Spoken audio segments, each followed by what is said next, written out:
President Bleasner, feel free to open the meeting. Excellent, thank you. Good evening. I would like to call to order the April 6th, 2020 Lake Washington School Board meeting. And please let the record reflect that all board members are present and are participating remotely.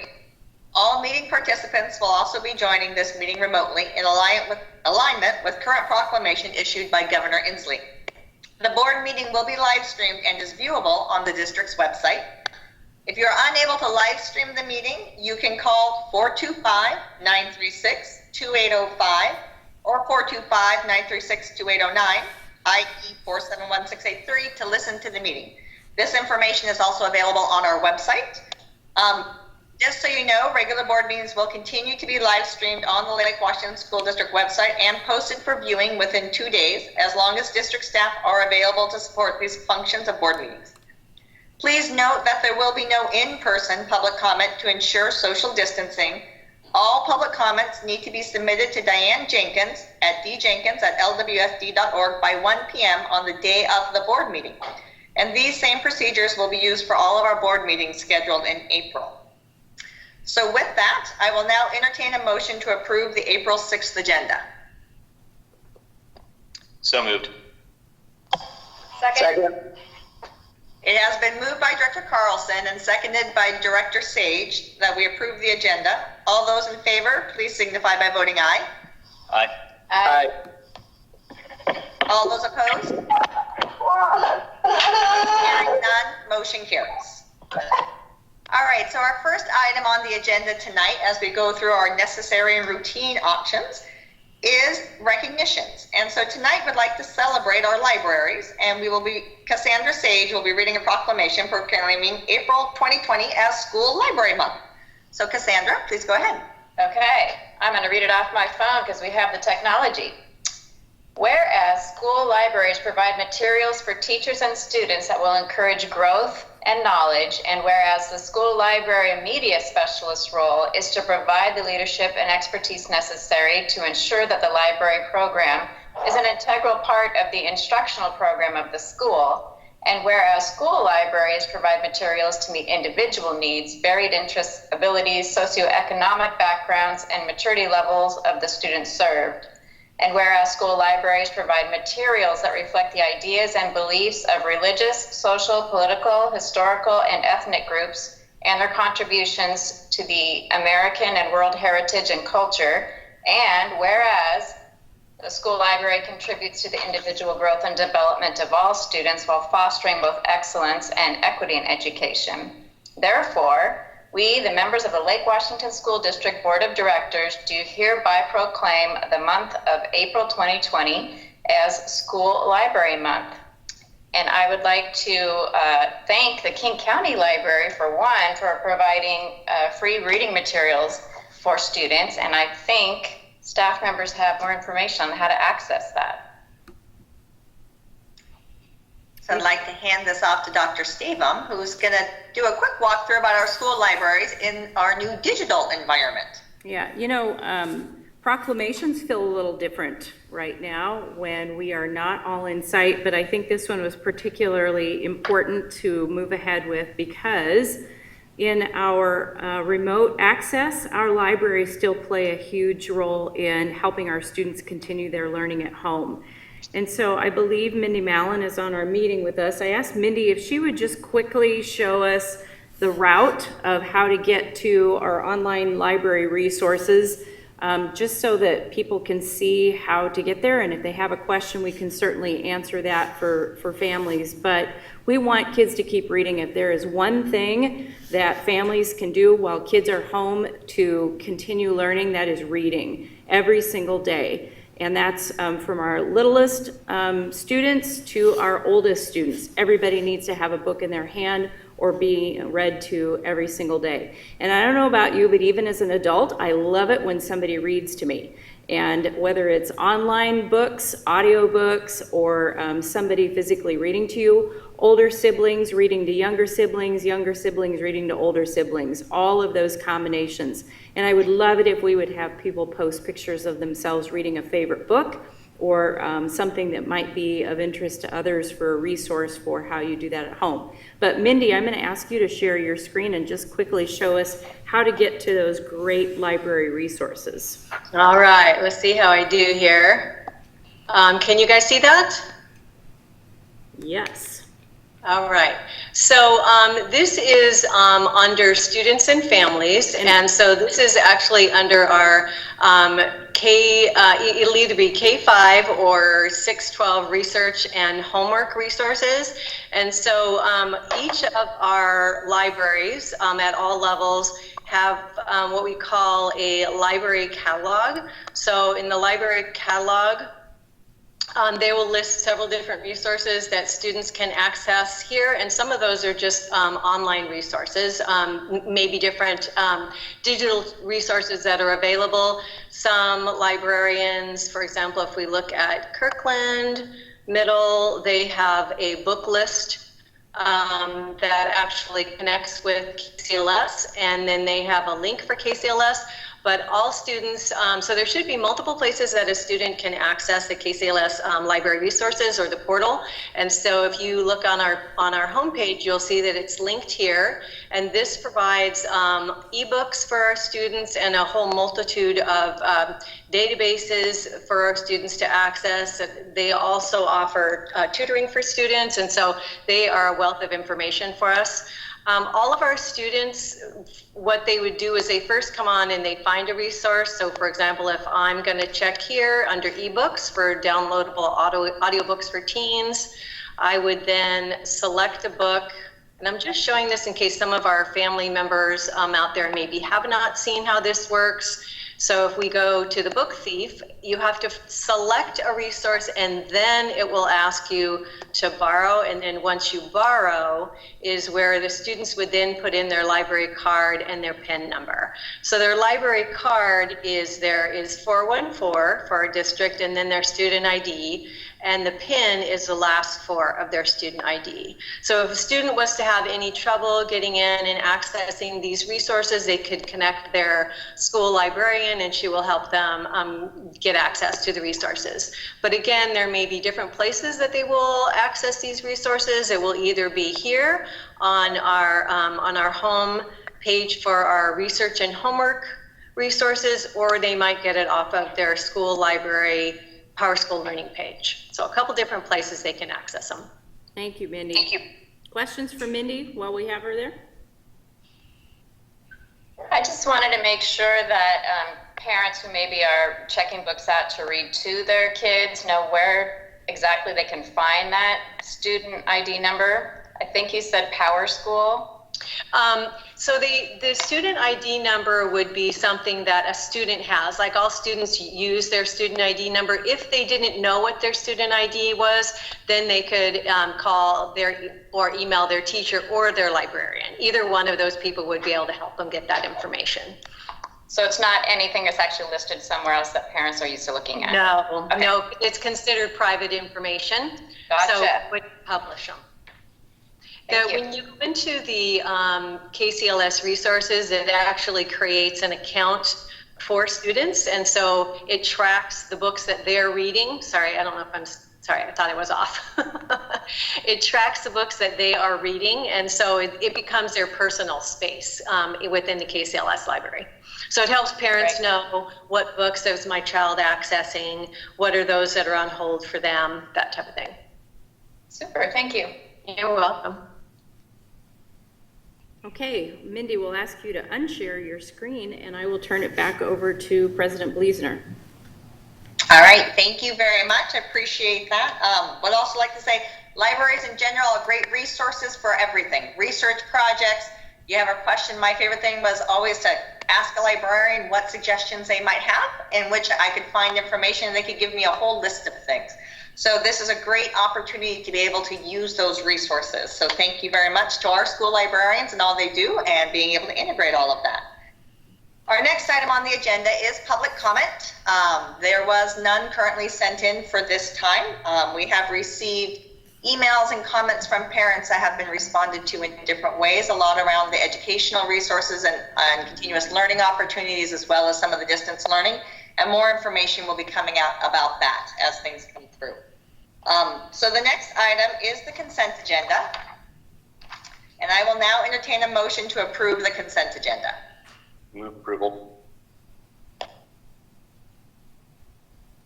Do I hear a second? I'll second. It's been moved by Director Carlson and seconded by Director Sage to approve the consent agenda. Dr. Stamem, could you pull the board? Director La Liberty, Yes. Director Sage, Yes. Director Carlson, Yes. Director Stewart, Yes. President Bleesner. Yes. Excellent. It's important to get that business of the district, work of the district out of the way so that we can move on and keep everything moving the way we need to.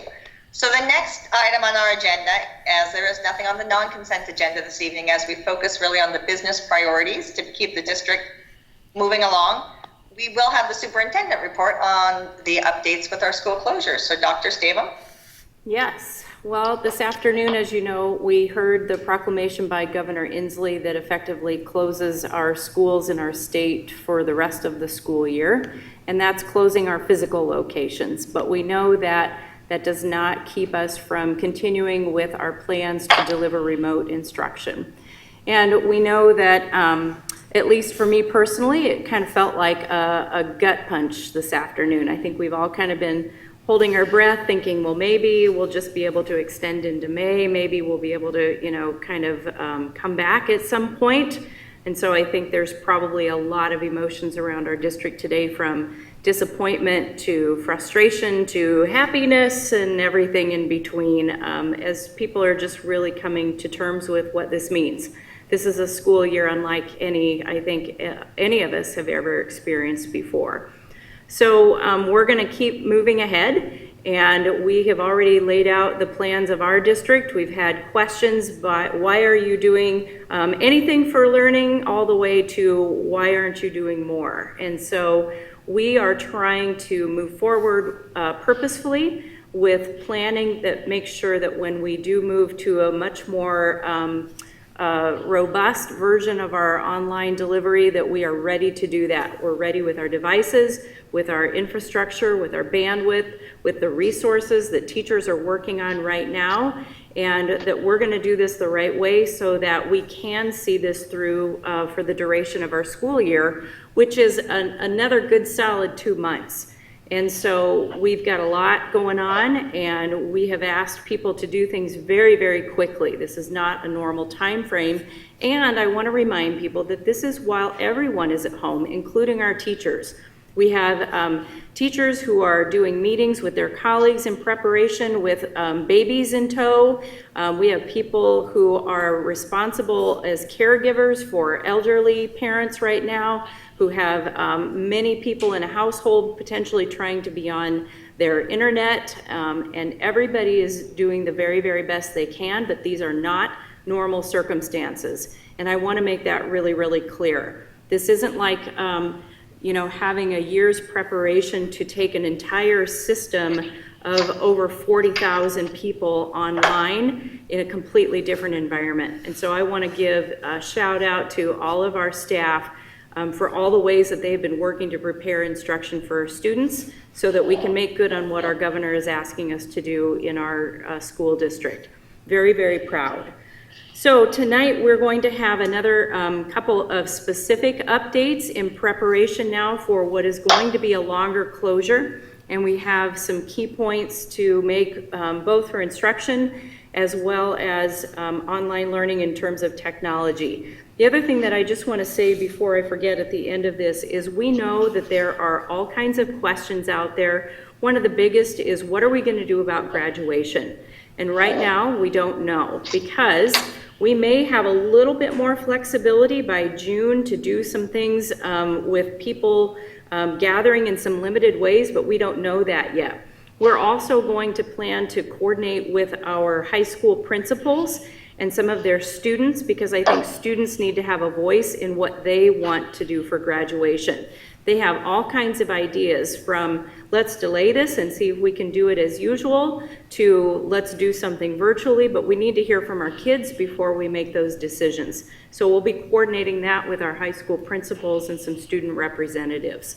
We also have questions about milestones and events like prom, like dances, like field day, and all of those things that kids associate with this time of year in their schools.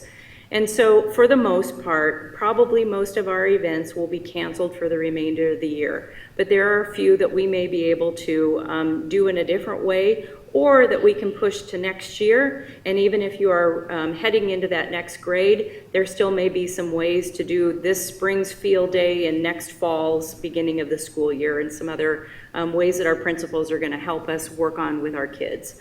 So we don't have all those answers. We'll be working on those, but we're going to do that with the people who are affected the most, and that's our kids. So with that, I'm going to ask Dr. Holman to share some slides with you specific to technology and access to technology and use of our current materials that are out there. And I think you'll see that we have a lot of people who are accessing our resources very, very well. And we are just going to continue to build those out as we move from what's been enrichment and online access to much more around instruction and work that can be counted for grading and credit as we move forward. And that's a very, very different switch from what we have been doing. So with that, Dr. Holman, I'm going to turn it over to you. Great, thank you. So can you see my presented PowerPoint here?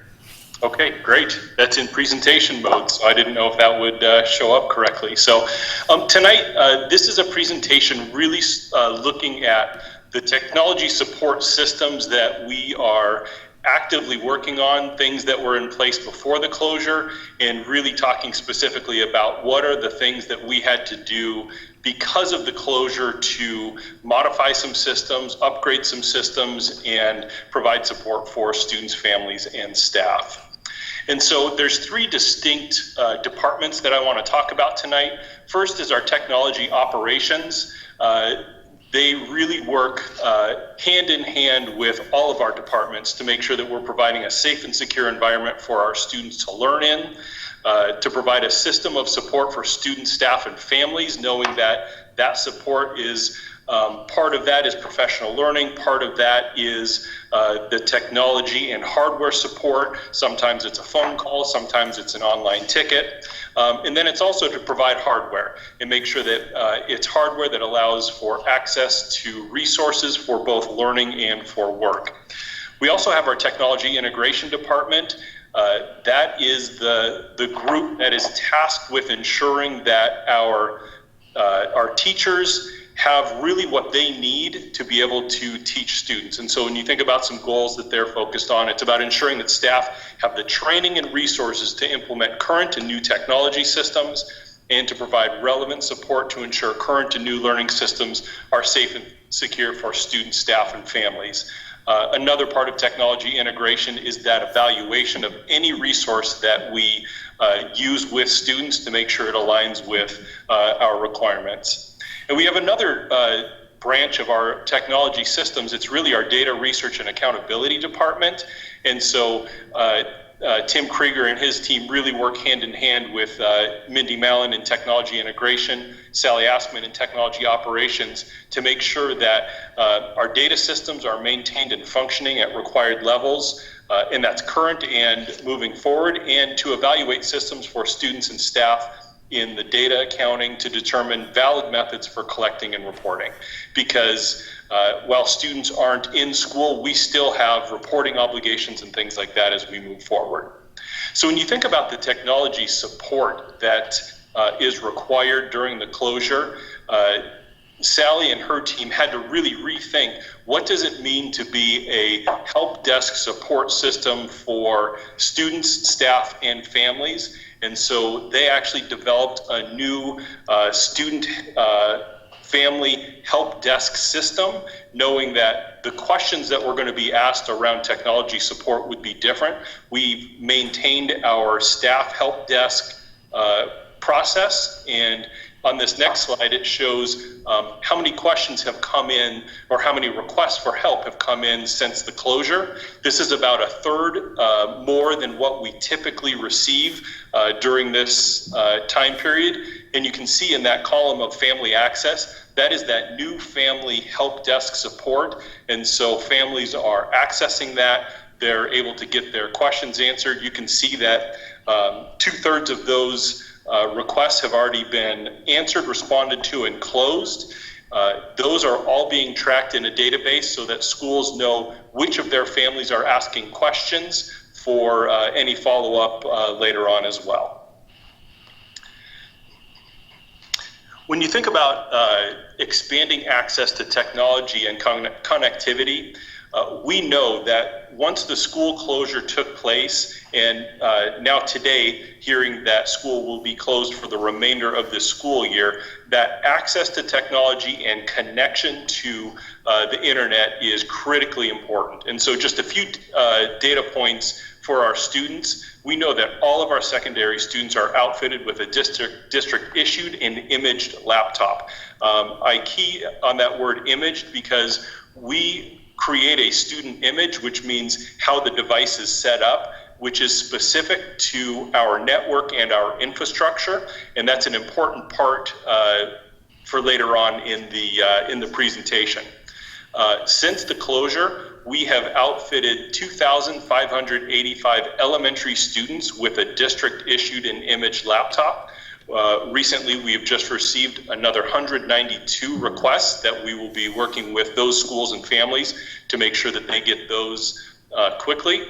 We have procured and received 500 hotspots, which is a Wi-Fi hotspot, meaning it accesses the internet for those families that may not have had that service at their house. We currently have 31 outstanding requests. We have another order that we have placed. We've actually procured and identified additional devices to bring into the district, and so we'll be able to fulfill the request for those additional 31 by the end of April. We're receiving a few extras, knowing that with school being now out for the remainder of the school year, we probably will have a few more requests that come in. We'll be able to fulfill those once we receive that next shipment.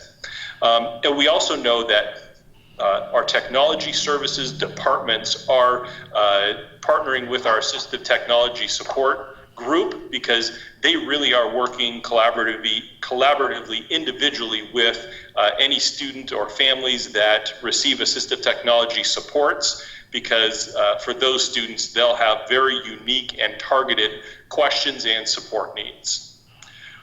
For staff, we know that many of our staff are already outfitted with a district issued and imaged laptop. And so remote work and teaching for those staff, it's a little bit simpler. We also know that we have a number of staff that are what we would call a desktop worker. So at their work location, they actually have a desktop computer connected to their monitor, so something that isn't portable.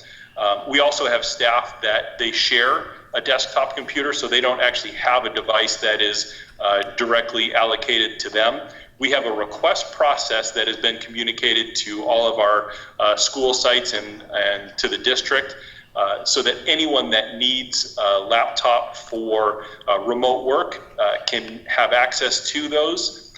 Sally and her team, when the school closure occurred and we started seeing more and more remote workers, they worked with Microsoft, procured an additional 500 staff laptops, and as of about a week and a half ago, they had received about a fifth of those. They're continuing to receive those. I don't have a specific update on how many are in our hands, but we know that in a short period of time, we'll receive all 500 of those, and we've allocated about 50 of those to staff through that request process.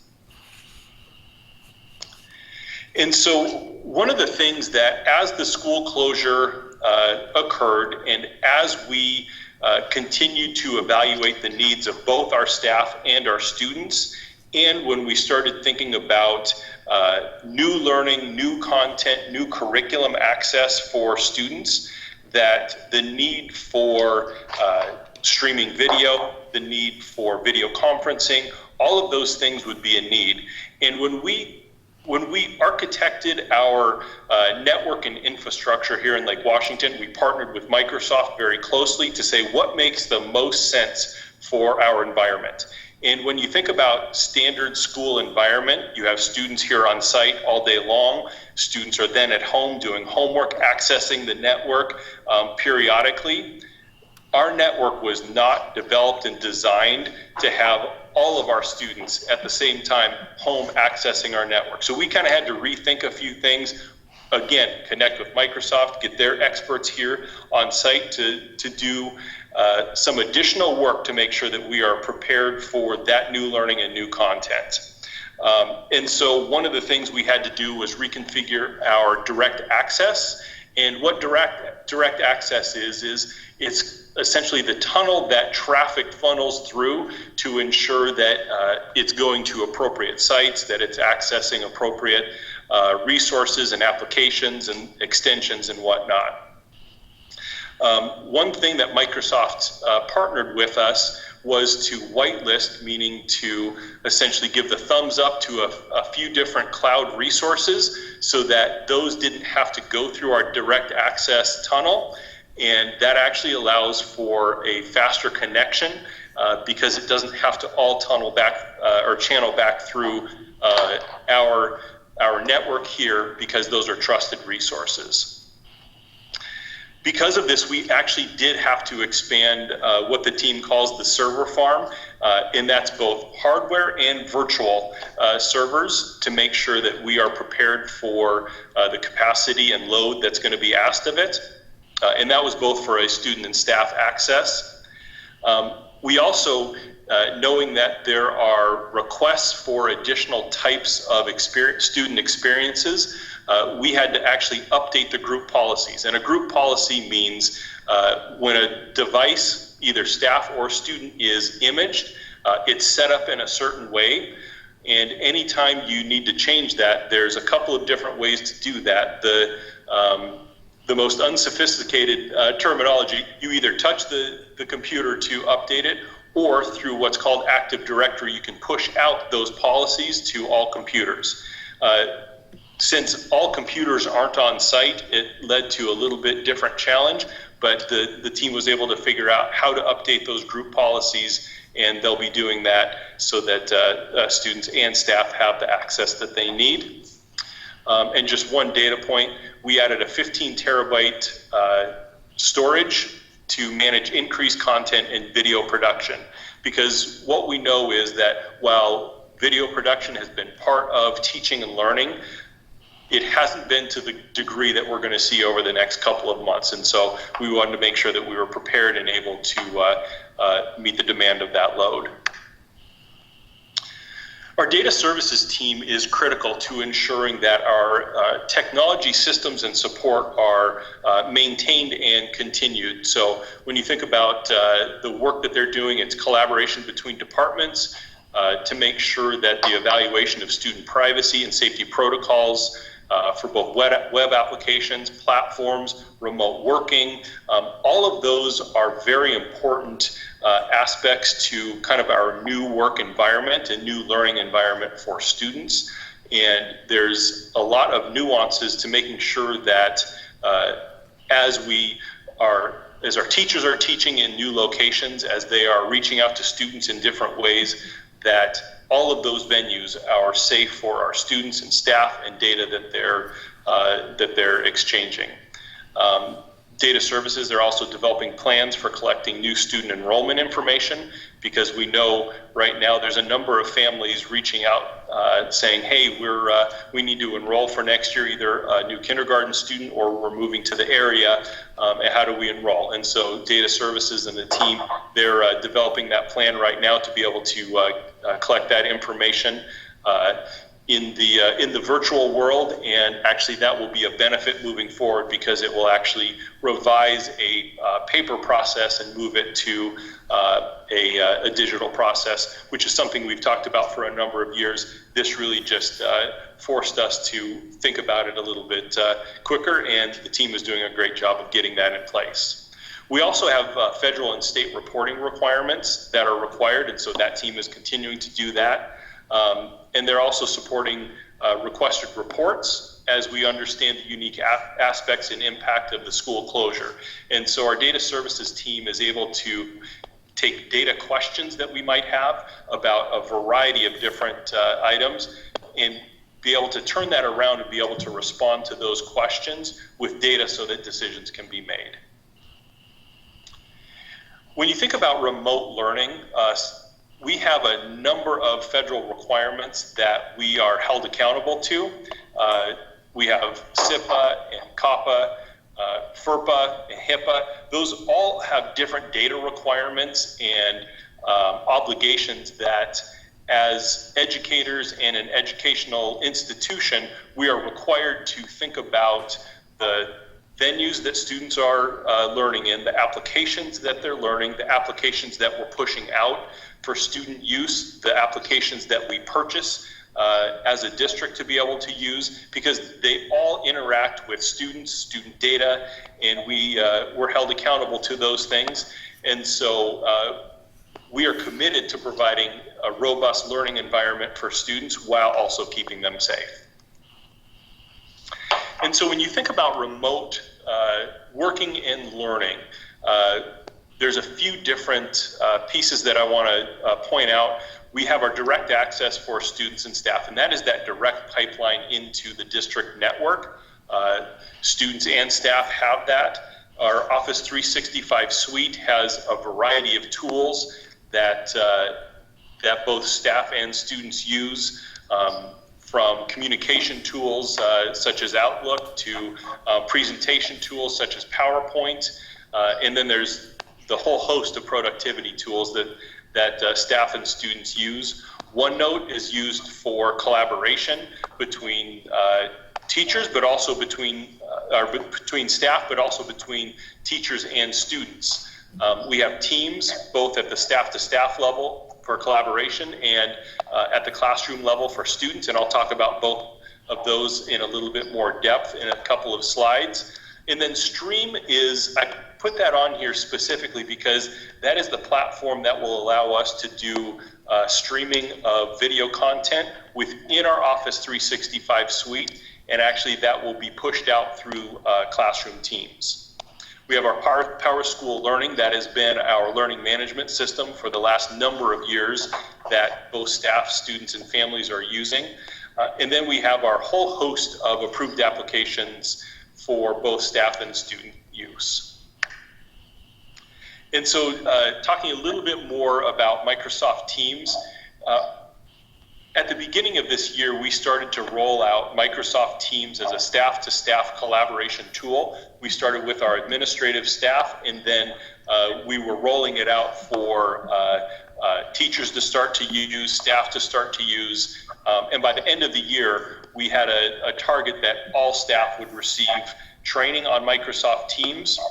With this closure, it's pretty remarkable the number of staff that are using Teams, and I have some data to share with you around that.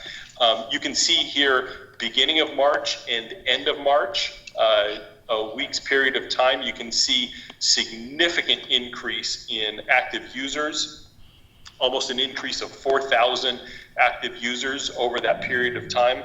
The number of calls increased, messages within a channel, which is a secure site, and then chat messages is kind of that direct communication. You can see a significant increase in those, which shows us that staff are using this tool to interact and collaborate.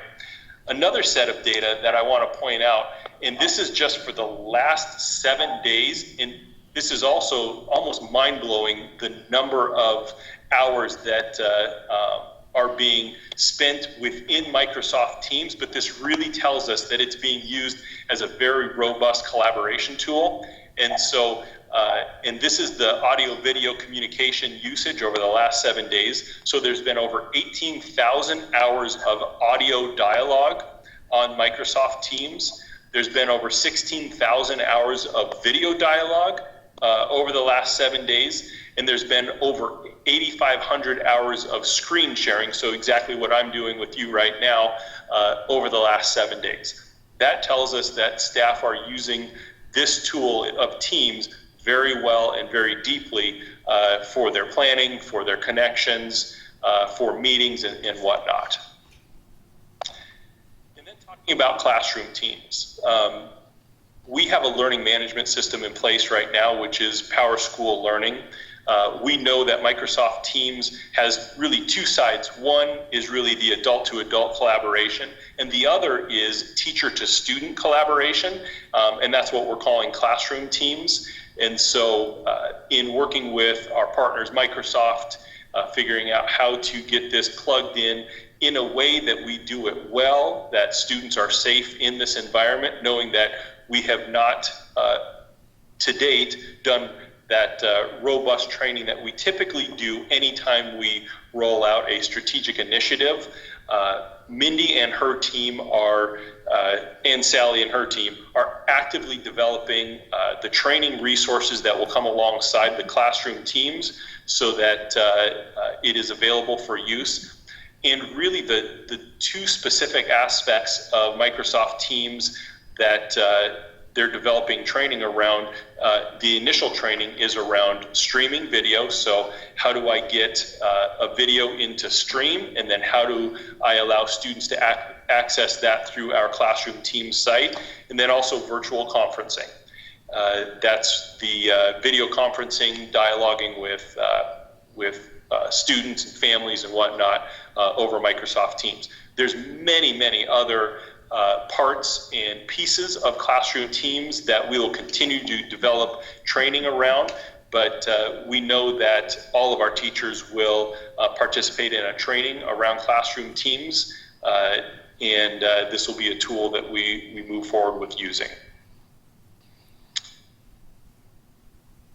And then knowing that anytime you make a shift and like we are doing right now to new curriculum, new learning, we don't just want to turn it on and say go. We actually want to do it really well and know that all 2,000 of our teachers have a baseline understanding of how to and what are the resources and what are some of the best practices. And so Mindy and her team have been actively working with other departments to make sure that they had access and support for developing digital resources.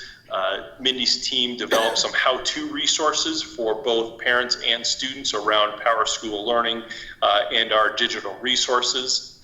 Mindy's team did a significant job of vetting the digital resources for compliance with those student and data privacy protection requirements I talked about a few minutes ago, and did that kind of in that real time as we were pushing those things out. And another piece that Mindy and her team do is they work with our technology, I will say, liaisons at the building. We have a teacher identified at each building that we call the TIF, the Technology Integration Facilitator, and our librarians, their formal title is actually Library Media Specialist. And so they are a resource at each building. And so really worked with them, leveraged their expertise to make sure that staff had access and were understanding how to use the digital resources, and also, again, adherence to that student and privacy laws. Some of the other work that Mindy and her team did, they actually were primary in developing that staff-to-staff teams training, that collaboration, and it was previously scheduled to be completed on the March 13th LEAP, but we know they put that into Cornerstone, which is our professional learning management system for staff, and staff are accessing it that way now. When the closure occurred, Mindy and her team actually went into action to make sure that staff had the professional learning needed to really get that baseline of understanding for the learning resource part of our educational experience for students. And so I have some data on the next slide around the webinars that they did with staff, which are pretty substantial. They recorded those webinars and now they're available to staff to be able to watch. The webinars were really a live, interactive experience for staff, but they did create them as a recorded option as well for staff to be able to view it at another time. And then again, like I talked about, Mindy's team collaborating with Sally's team in technology operations are collaborating around the professional learning for the classroom team's environment. In the data around the webinars, you can see here, and this is just over a very short period of time, the number of webinars that they hosted, and you can see it was focused on a number of different items: Teams, Power School Learning, Flipgrid, which is an educational resource. We learned at the Flipgrid webinar that a Teams meeting can only hold 250 participants, but there is another type of Teams meeting that you can actually allow for more. So learned that in the process, and because we had more people attempting to participate in that webinar than we were actually able to do, and so we wouldn't run into that issue again. Resource vetting, so how do you go through the process of identifying a web resource and what are the actions you need to take as a teacher to make sure that it's safe for students. I see some OneNote there, screen recording in PowerPoint.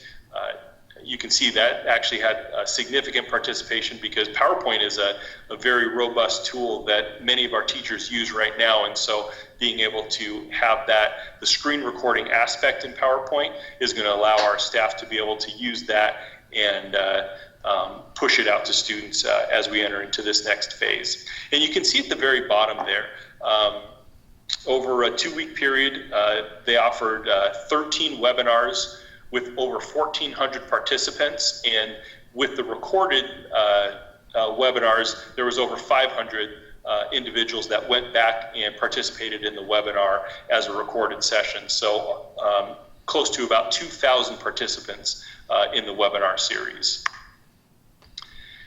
Here's some data around Power School Learning. This is what's been interesting with the Power School Learning data is we've seen pretty significant increases for both parents and teachers, and student access has been about the same. You can see there in the total hits over this period of time is about 5.5 million hits. And so when there's no wonder that that Power School has experienced some slowdown. We have been in contact with Power School Learning to see if there's anything we could provide support on, knowing that their systems were a little bit slow, and so I know they're working actively to be able to get their system to where it's a little bit faster. And then as far as active users or number of visits by group, you can see here over the last 7, 30, and 60 days, and you can kind of see if you extend the last 7 days, you can see teacher use and parent use is pretty high over this last period of time, where student use is definitely up, but pretty consistent.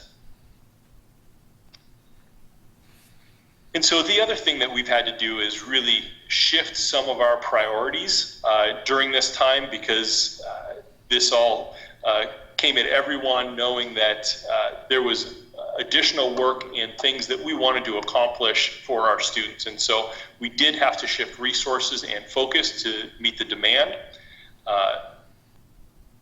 while also ensuring that we were preparing for the next school year, because really once that calendar year turns over for us, we are actively working on preparing for the next school year, whether it's ordering of student devices or thinking about our student information systems and rolling the school years over, preparing the student and staff images for the devices, professional learning that we want to provide for that next year. So while we've had to shift resources, it's on top of continuing to prepare for the next school year. And the team, all of our teams, have spent significant hours problem solving with both internal stakeholders and external partners. Meetings with our technology partners to help us problem solve some of the items that I talked about before. They've been instrumental to help us through this.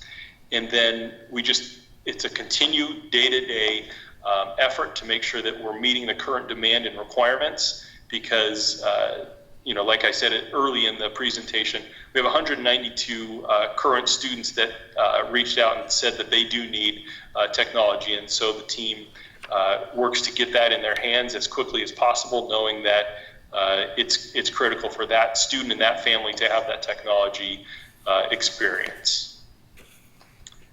That concludes our technology and access presentation. Questions for Dr. Holman? Cassandra. Okay. This is a lot of work. Is there feedback? I can hear myself. No? Nope. Okay. This is a lot of work, and I know a lot of staff members who are working diligently and trying to figure out how to make this work for their classroom, their particular student population.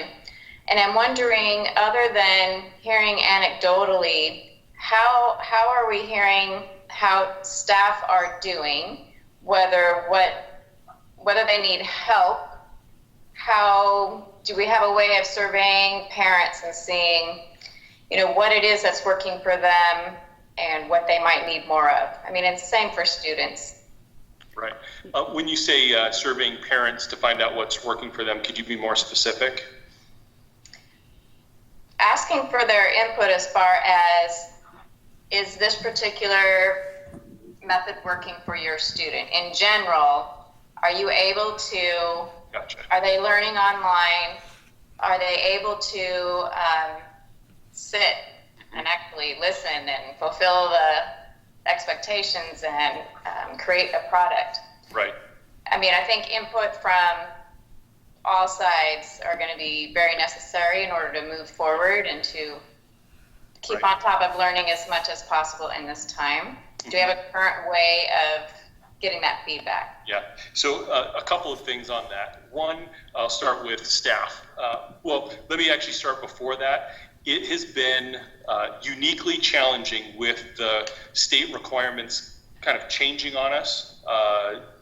Just as this closure has extended, OSPI seeing that additional guidance needed to be updated, and every time we would receive an update, it seemed like there was a shift in what we were asking for students, staff, families. And so at this point, I don't feel like we've had a length of time to be able to reach out to say, how is it all working for you? Because we're going to go through another shift here in about a week as we move to new learning and online curriculum. What I do know is that principals are continuing to connect with their staff and make sure that they are collaborating with their teams, that they have the resources that they need. Whenever we're talking with our principals, they're providing updates around kind of the successes that they're experiencing. Teachers are finding their way with how did they reach out, like what's the best way for them to reach out and get specific feedback from families. Knowing that we have kind of this overall system, and each teacher, given their context, is going to make it work for their specific situation, given their remote working experience, given the students they have in their class. It's going to be a little bit different elementary to secondary. I know our secondary teachers, they already have pretty direct communication with their students already, even when students were attending brick and mortar school. The amount of email traffic, communication through one, so they already have those kind of communication venues established.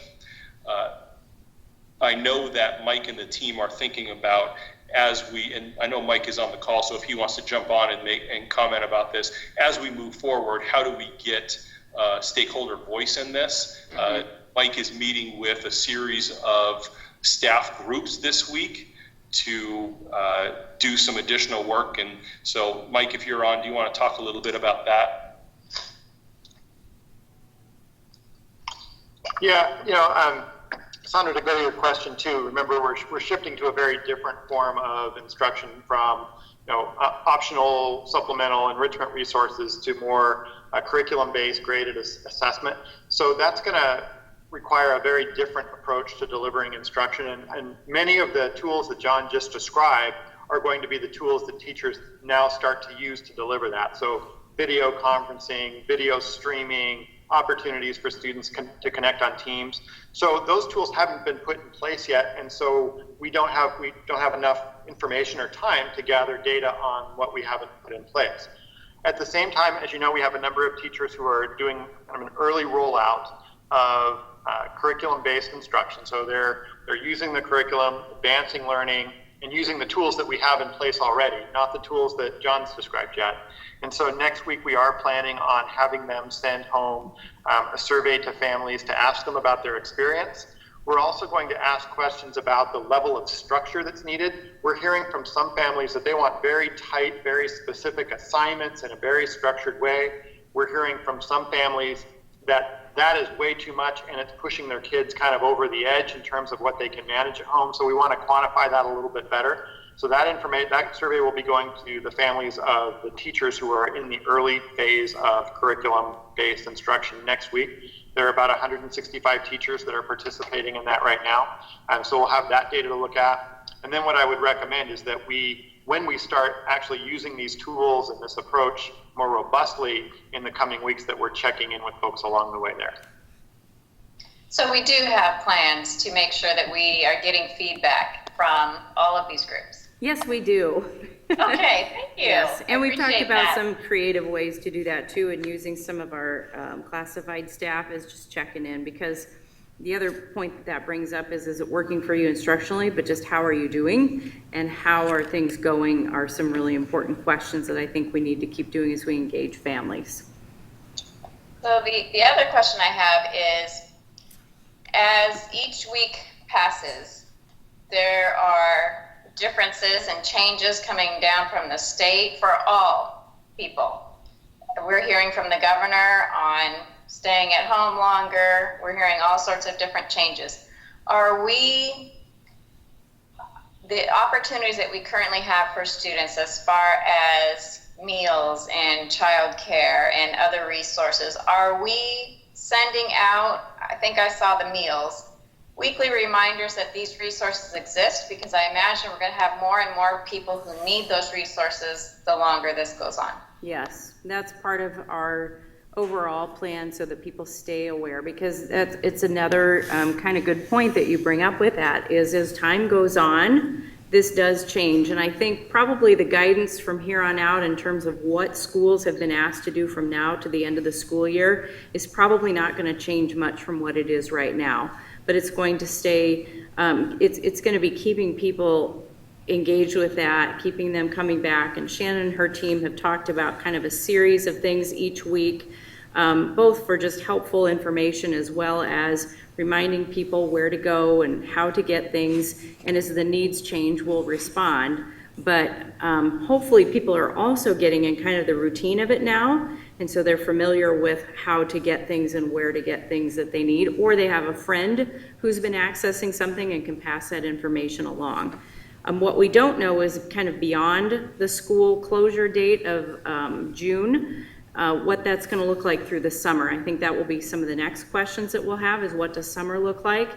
Will we have the opportunity to open back up to any degree to provide summer services or summer feeding programs and some of those things? Because once we end the school year, we need to have a plan for then kind of that bridge between the end of the school year and the beginning of next school year. So those are some of the things that we're already starting to think about and plan for. Okay, I am hearing parents who haven't been in the loop for some reason, and life is crazy right now, and they're probably trying to work from home, and they have kids at home they're trying to educate, that seem surprised that they're maybe a little bit behind the information cycle. And I'm wondering if we can continue to communicate as we go along so we can bring everybody with us. Absolutely, and smaller pieces are things we've talked about, and we'll be asking our schools to do a lot of that work too, so that people stay connected with their schools. But we all know that we tend to go get information at point of need, and sometimes that point of need and point of interest is right when the information is there, and sometimes it comes down the way a little bit. So we want to make sure people have multiple points where they can go and find things easily, or they ask us again and we point them out and they say, oh, I didn't read that the first time it came out. Thank you, I see it's there. So we can point people to it and we'll keep feeding it as well. Thank you. Other questions? Sean, I have a question. Do we know the percentage or the numbers of students that actually have reached out to the teachers and are communicating, not regularly necessarily, but have been reaching out? I read a number the other day that nationally it's only about 50%. And so I was curious to see what our percentages were like, or if we had a feel for it yet. I don't have that data point in hand. I see Mike jumped on. Yeah, just talking about plans moving forward. One of the things we've been talking about, this was actually a principal suggestion actually, is to have our teachers track the students they're not hearing from. So they will have reached out to them via email, reached out to the family when they start assigning work and they're not getting work back, that we'll capture the name of the student, the ways that we've tried to reach out, and we'll gather that for all of our families. Then we can start working on those second tier strategies. So for example, having instructional assistants, people in the schools calling those families at different hours that maybe they're not available normally during the school day, sending direct mail to families so that we start pulling them in. So we want to be really intentional about starting to do that. That's something we're having our pilot groups trying out as an initial work so that we can kind of see the process, and then we'll have a form that each teacher will fill out for all of their kids, and we'll collect that by school. Great, I appreciate that. It struck me as odd nationally number, but I thought I'd ask on what we're doing. Thanks. That's a good point to bring up, Mark, though, because I think we all kind of have this ideal picture in our mind, and you know, we are the purveyors of information and the devices and the online resources, but that doesn't necessarily mean that everybody is going to be able, willing, you know, feel like this is a priority right now. Because one of the best articles that I've seen, I was reading it this weekend, and you know, we've characterized this as online learning, remote learning, but this isn't any of those. This is something completely different that we have never dealt with before. And the difference is the state that families are also in, and all of us are them. Everybody is at home right now. We are all in the same kind of limited situation without being able to go where we typically go and do what we typically do. And so everybody is dealing with their reality from that first, and then education is a part of that, and we're going to do our very, very best. But I think we have to realize that families are in all different situations with this, and the priority right now is staying safe and staying healthy and weathering this economically and getting through to the point where we can resume some normal activities. We want education to be a big part of that, but we're also going to help families if that wasn't their priority right now while we're moving through this period of time, because that's the reality as well for many people, depending on all kinds of circumstances. So we're going to help you right here now to keep learning, and we're also going to help families recover from this when we can bring kids back to school. I was very pleased this afternoon to hear the governor say basically the same thing, that this is not learning as you have known it ever before. And it's like this new world is going to be just that, a new world of learning and a new method of giving out information to students and getting feedback from them. So I'm glad that he recognizes it. Of course, he's a former school board member, so I think that helps. I'm sure it does. Other questions? Yeah, so I've got a couple for John. The first is on Power School, the hits you were showing didn't seem to show that we've had a change in speed. And I can tell you that I've been looking over my shoulder of a couple of high school students, and there's an awful lot of spinning wheels on Power School. So is that part of the extra capacity you're bringing on? Is the question, are the extra hits because of the slowness? Well, there's not, yeah, exactly. Your hills didn't look like they were that much taller, but it's certainly not moving fast enough to do an effective job of educating kids at home. Right, and so that's why we're bringing on some additional platforms. Okay, I was just making sure that that was the case. The other one is, this is just a very specific one, but I got to tell you, my spouse, who is in charge of she's the principal of our homeschool, our parent login process, I don't think we have ever successfully logged in with the same password twice. Skyward makes us change it just about every time we log in. And I mean, she's frustrated as hell with the fact that she can't even set the password to something she could remember. She has to write down this random string of letters that Microsoft has assigned her that she can't change. And then the next time she tries to log in and it doesn't work, she just goes through the roof. So if there's any way possible for us to set it so that parents can use one password for the rest of the freaking school year, that would make my life a whole lot easier. And I'm not sure I'm not the only parent experiencing this. We will check into that. We are all about making your life easier and your marriage stable, so we will see what we can do. And I don't know if that has anything to do with frequency of hits. We'll ask Minnie and Sally about that, because some of that may be on our side and some of that may be in the Skyward system that we'll have to check on, but that does sound frustrating. Yeah, so thank you. Yep. Other questions? Otherwise, we'll move on to Mike. I have a few. Okay. So my quick question, you had mentioned getting out the additional devices. At what percentage of our students now are one-to-one? So how many are we still missing connectivity is, I guess, what my question would be. So are you referring to the laptop or the hotspot? I would say being able to access remote learning digitally. Right, I don't So think. both.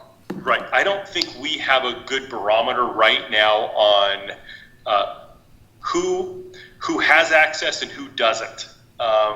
Right now, we've communicated out, if you need access, here's how you can ask us for it. I think what Mike described before, one of the ways we know students are either engaged or not engaged is if we're getting communication back from the student, if they're turning things in. That will be one of the metrics we use to then reach out to say, what's the barrier for you? And that family might say, well, we didn't even know we could ask because, we're putting all of this communication out through our typical communication channels. And if someone doesn't have Wi-Fi access and maybe not a laptop, then there's a potential that they may not have access to the communication we're sending out. So it's one of the barriers that we're experiencing right now, just given typical protocols for communication when students, aren't at school and we can't hand, a typical sheet of paper or go here for a translated version of our communication, all of those things. And so we are going to have to figure that out as we go, because we don't have a mechanism right now to know who does and who doesn't have that, but that's definitely one of the things.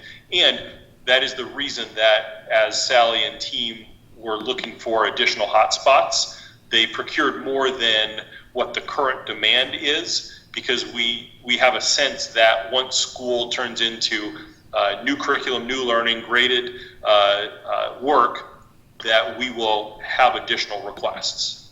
I would also, can I add to that? Our principals are also on that pretty heavily, and they know their families well. They've done a really good job of trying to advocate when they know that there's a family that may not be likely to have connectivity. They've tried to fill in the gaps there. So we also rely on them quite a bit to help us know where there's a need that we may not be aware of when we just send, some of our typical mechanisms. So they've been trying to really help make sure that that's happening. No, that's great. My question would just be, if we know that the April 20th is sort of the official all launch, I would hope the plan is that we will know who those families are and that we're addressing those in those weeks prior so that they're ready to go come that Monday as much as possible. Especially with K4, knowing that we don't have a one-to-one with our K4, and thinking about them and where that's at. So that would be my hope, that we're doing that work now, if that's just calling them and saying, hey, do you have that capacity? You also mentioned hotspots. I know at listening to the governor's press conference, there was a lot of talk about the telecommunication companies, AT&T, Verizon, T-Mobile, and their expansion of mobile. That data is becoming unlimited for many plans if you're on a cell phone. So then you might have a cell phone hotspot that could be utilized that somebody has. And I don't know if that's in our area or even if our families would be aware of it necessarily. If it's come available, but that might be an opportunity for students who have a cell phone that they could hotspot it off their cell phones. But just that to me is a key thing for the remote learning. If we're really going to make this work, is that we have that in place. So I guess that's the one piece I do think about. And you're doing tons of work around it all, and I know it's a lot of different things and staff and all the above, and it's amazing. And that's just the one piece I think about. The other piece is you mentioned all these webinars, which look fantastic and there's great resources. I'm hoping we're sharing those and making those accessible to other districts if they by chance need them or access, or that we are looking at the sharing capacity for that in regards to other districts that don't necessarily have the resources we do, but therefore that would be a good training for their teams. And so we can really share that since we are all in this together. How can we leverage all our resources out there? Because I was like, can I see these webinars? Because they might be helpful for me as I try to figure out Microsoft Teams and what I'm supposed to do with it. So I think if we have a great resource, let's get it out to where we can and really leverage those things. And that's it. So thank you. No, I appreciate all the laying out and everything of where it's going. It looks like it's on the great path. I guess my one is setting a goal for every student has access by April 20th would be a goal I would love to see. Great. So we'll turn it over to Mike Van Orden to kind of continue the conversation. Can I ask a quick follow-up question? Oh, sure. Thanks. I think it's a question for John. John, when our teachers are reaching out to their students, are they inquiring about their ability to connect to these resources, and are they then tracking it too? Would be the second part. Yeah. So one of the things that, and I believe Shannon Hitch will probably talk about this in her part of the presentation, one part of our student population is our students with special needs and IEPs. And so Shannon will talk about some of the outreach that they're doing specific, and some of the questions they're asking are, do you have access to the resources? What support do you need? And they're actually documenting all of that. So Shannon will go into further depth with all of that. We will, as Mike described, we don't have that consistent method of outreach to say, does X family have connection here, and are we documenting it in that manner? We aren't right now, but moving forward, if we're truly going to provide online learning and school for kids, then we have to know, which kids are accessing and why kids aren't accessing. And so that is going to be a structured documentation. Thanks. Say, John? John, one last question. I'm thinking there must be overlap in the kids that probably don't have connectivity and the kids who are on free and reduced lunch. So isn't that something we can cross-reference to try and hasten that project? So it's an interesting question, because those data are very secure data, of which there are requirements for how we use that data. And so I could ask, Tim Krieger probably has as good a knowledge around the use of that data as anyone.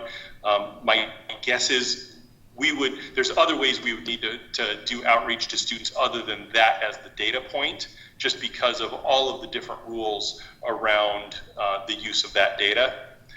But here again, that's where our principals are key, because they know Yes. those families, and they know, the ones who are most likely to have those needs. And so I think we can be very strategic with how our schools and people at their schools, because that's also what's comfortable for families and kids, because they already know if that secretary calls them, or if their teacher or para, or even the principal and the assistant principal, when they get calls from them asking those questions, they're much more likely to be willing to share the information that they need people aren't always willing to share their needs. So we want them to be as comfortable as possible when they say, yes, I need some help. And I think that's the people that they know the best. And so I think our thinking needs to be around how do we mobilize people in our schools to do those checkpoints. Well, that's why I was assuming the folks that know them the best would be the ones who would touch base with them, but yet the folks who are, whether it's Tim Krieger and his crew or whoever, would be able to assimilate those numbers for them so that pass them on to the schools. Yeah, and really, I mean, it needs to be an everybody kind of a thing, because even if people have connectivity, it doesn't necessarily mean they know that they should be connecting. And it might be language barriers, it might just be cultural, it might be I really don't care and I don't want to do this. And so I think we'll need to check in and have a good set of questions that is telling for us, no matter which of those things it may be, apart from just the actual need. I think, I'm hearing from my colleagues in other districts that just because families have access doesn't necessarily mean they want to take part in what we're going to be asking them to do. So there are a number of good strategic questions we'll need to be asking. Good questions. So that would be great to just know that's on the plate coming forward and that's the plan going forward. So that's the key. Okay, any other questions? Otherwise, we'll move on. Okay, so we'll ask Mike. Mike and his team are going to share just some more pieces as an update from last week, just on where we kind of are with teaching and learning and remote instruction.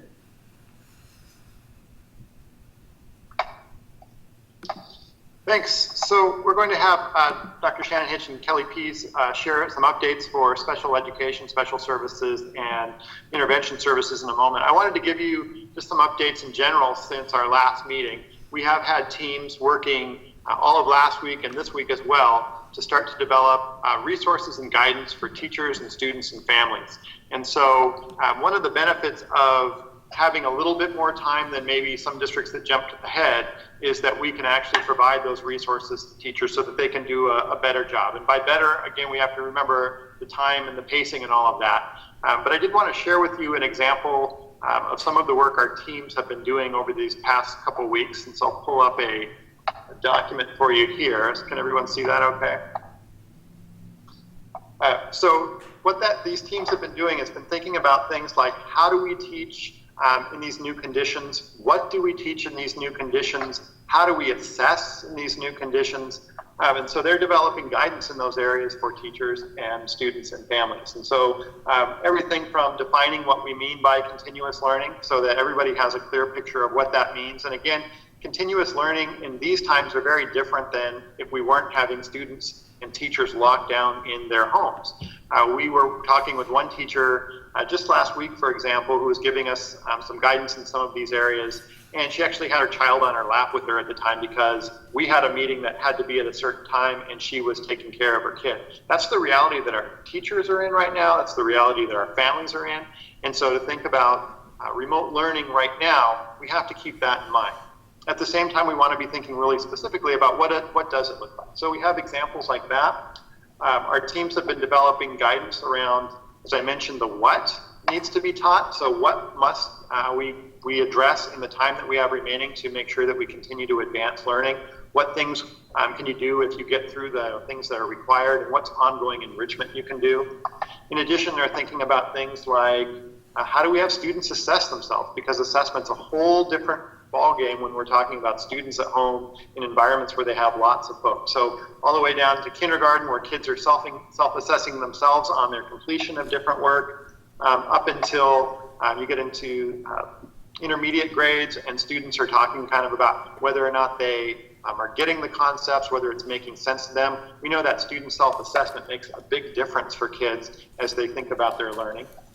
We're also thinking about the learning platforms that we have available, the digital content that we have available, and how people can quickly access that. And so just making those resources available to teachers so that when they return from break, as they're planning and getting prepared for that first day of school, with graded instruction, it's delivered remotely, they have a real solid bank of tools and resources and strategies to help them through that work. And so that's been work that's being led by our directors. We have teachers at the table. We have principals at the table.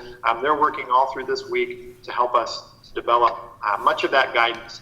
The other thing I wanted to share is underneath all of that lives all sorts of resources. So in our digital tools, there are lesson planning templates, guides, documents, curriculum resources that teachers can use. So what I shared with you just a moment ago is kind of the high level guidance, and then beneath that are the real concrete logistic type of documents and resources. And so those are going to be available to teachers starting next week. Even some of them are going out this week. So as they're planning, as I mentioned, to carry us through the rest of the year, they have those resources. So quite a bit of work happening there. We also, as I mentioned, have work that's happening around our grading practices and how we're going to assign grades, particularly at the high school level where kids' credit is dependent on it. And so we should have some more information on that coming soon. That's going to be also informed by the work of our neighboring districts, as well as some information that should be coming out from the State Board of Education later this week. We are working on distribution systems, as we were talking about briefly earlier. How do we get not only those packet types of work that we were talking about earlier out, and Kelly Pease will talk about that more in a little bit, but also things like our textbooks and novels. We're thinking about, as we're doing that distribution, things like social distance needs and things like ways that teachers can get the materials to have them distributed. We've heard, I think I mentioned, I don't know if I recall it was with this group last week, one district we heard about that did start putting out resources like that, and 100 people showed up. And that created this kind of unsafe condition that they had to pull back pretty quickly. And so we're also thinking about how do we create schedules that has a limited number of people coming at a time to pick up resources, and then how do we track them? So quite a bit of logistics happening there. As we were mentioning earlier this evening, thinking about how we're gathering feedback from different stakeholders. So as I shared, we have about 165 teachers who are part of an early rollout. We're going to do some initial feedback from those folks, as well as the parents and students who are participating, and then we'll be thinking about how can we replicate that with all of our families as we move to having all of our 1,800 plus teachers using resources more robustly and with a curriculum focus. So there's quite a bit of work that's happening. As disappointed as we were and as sad as we were to hear that our students are coming back, it does allow us now to take our focus from having to plan for potential of being closed for the whole year and the potential of coming back, now to plan for being out for the rest of the year. And so we do have some very intentional work that can start moving forward. And that can all now start to interface with digital platforms that John was describing and have those all come together. So again, going to that idea of taking a little bit more time so that we can start pulling all of these different systems together so that our teachers are well equipped is going to serve us in the long run. I know right now people are feeling the pinch and feeling like things aren't moving fast enough, but as we start to be able to equip teachers, we should start to see some acceleration in the work, and still recognizing that there'll be some bumps along the way. So with that, I'm going to turn it now over to Dr. Shannon Hitch to share some updates very specific to special education.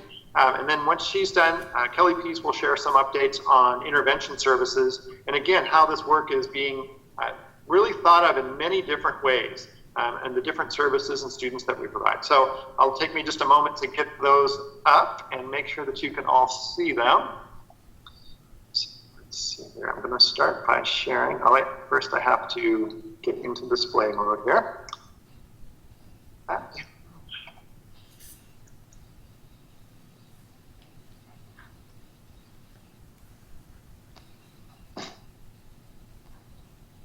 Okay, looks like, can you all see that now? Yes. Yes. Okay, great. Oh, and it's working. Okay, I can see it too. Okay, so Shannon, you can just go ahead and tell me when you're ready to have me move slides, and I'll turn it over to you. Wonderful. Good evening, everybody. So one of the goals for us tonight is to share with you some updates on where we are right now with special education services during this school closure period. First and foremost, our focus is on supporting our students and families. So over the past week or two, staff have been reaching out individually to each of the families on their caseload to consider what their needs might be, to talk about their students' IEPs, to talk about whether they need any type of paper copies for work activities, and to consider how they're going to work collaboratively together as we move forward during this closure period. Currently, we have staff reviewing student IEPs for each and every child on their caseload because our goal in special education is to align the learning and instruction from our staff in alignment with the students' areas of specially designed instruction. So if a student is qualified for supports in the areas of basic reading and writing, we want to ensure that our special ed teachers are designing activities in both of those areas of specially designed instruction. We do have behavior supports available and have started rolling those out. We have board certified behavior specialists who are able to provide parent coaching and team collaboration for our students that have either that support on their IEP or if they simply have a behavior plan and there's a need there to support the family in that area. And so those supports have begun. In essence, our special ed services are continuing to happen in alignment with what Gen Ed is providing. And so there's been questions about, will special education be replicating minutes on IEPs? Or will special education be providing hours in addition to what Gen Ed teachers are doing? And really what our message is we work collaboratively with Gen Ed, and so our services are incorporated in that student contact time that's going to be occurring. All IEP and 504 accommodations and modifications are maintained when online schooling starts. And so if a student has extended time on their IEP, then they can have extended time in completing their online learning activities. So those accommodations and modifications are there for all students, and special ed teachers have been encouraged to connect with their Gen Ed colleagues around lesson design and around sharing the student modifications and accommodations with them again in case those are tucked away in a folder on their desk at school. We want to make sure that they have access to all of those. We will be providing some version of therapy services with our SLPs, OTs, and PTs. That is currently being worked on in small groups along with LWEA and special ed administration so that we can ensure that kids continue to get supports if they have communication or motor challenges. And then we are working with our school to work partners to modify how they're supporting our adult transition students. So we're maintaining our contract with those providers and simply altering what those services and supports could look like for our students. So that work is ongoing. Next slide.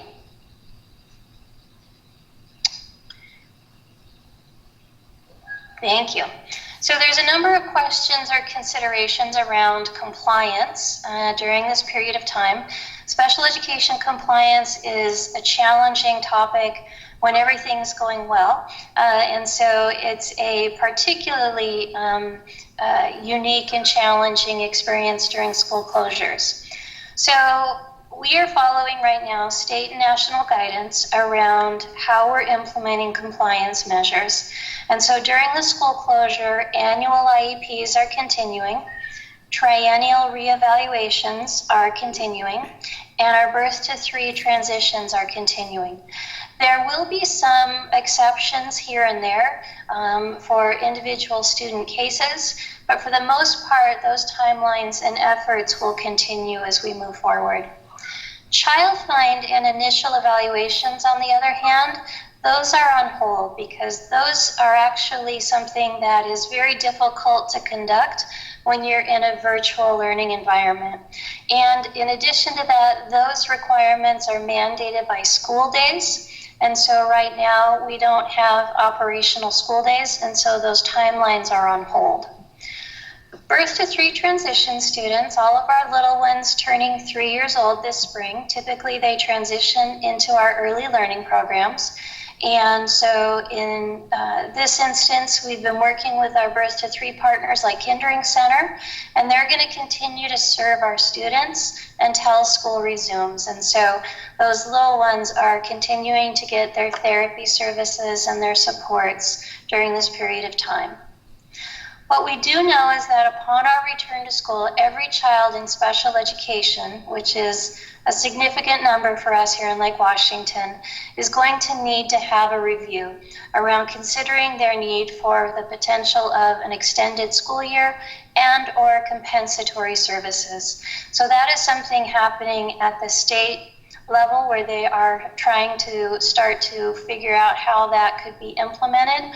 And so there's more to come in that area.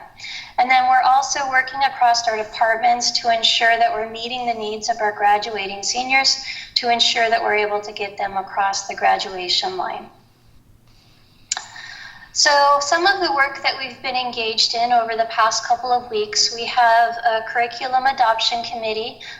We are seeking to adopt some curriculum around social skills. That team is continuing their work, and so we will have a recommendation at the end of this school year for curriculum adoption in that area.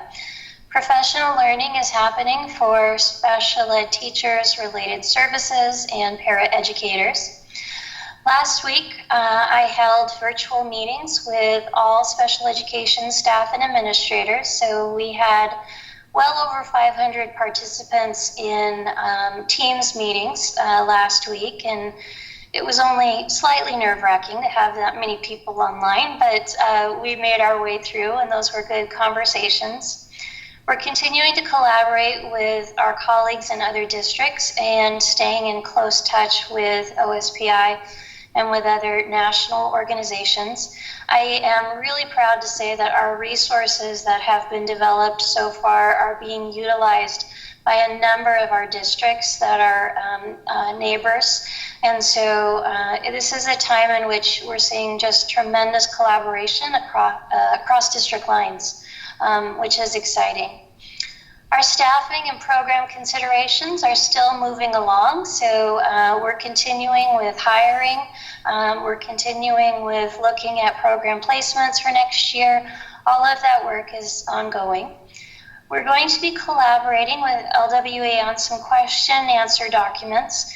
Questions have been coming in over the past couple of weeks, and as we try and work our way through those, we're working collaboratively with LWEA so that we're giving guidance that is consistent for staff, considering how much they are trying to navigate right now. We're also developing some exemplars, so similar to the pacing guides that general education has been working on. Special education is adding to those pacing guides, but we're also developing some of our own exemplars around what learning activities can be considered that are in alignment to areas of specially designed instruction. Because it's a lot more tricky to create an online social skills lesson or an online social emotional lesson perhaps than it is to do a math lesson. And so those are some of the pieces that we are working to support our staff with. The fascinating part about all of this is really throwing our staff into Universal Design for Learning 101 on a very practical basis, in the sense that all of our staff are experiencing what it feels like to attempt to design instruction that meets the needs of all the learners in their classes. And so we think this is going to be a great launching for universal design work in our district. And that's actually part of the professional learning that we're seeking to implement with our staff. And we're working right now with some national organizations around bringing that training online into our district. And then I always take great joy in looking at the pictures of Old Redmond Schoolhouse coming along. That construction is continuing, and it is starting to look more and more like an early learning site. And so that is probably one of the brighter spots in the days that we've been enjoying, is looking at pictures as those things come along. So I think that is special ed in a nutshell. And I don't know, Mike, if you want to just turn this over to Kelly or open this for questions now. Yeah, I'll take the lead from anybody. Do we want to wait for just a moment and see if there are questions for Shannon right now, or do we want to wait until the end of the presentation? Let's do special education questions specific right now, and then we can move into intervention. All right. Question. Is it my turn? Yes, go ahead. Okay. All right. Yeah. We don't. Not everybody has a BCBA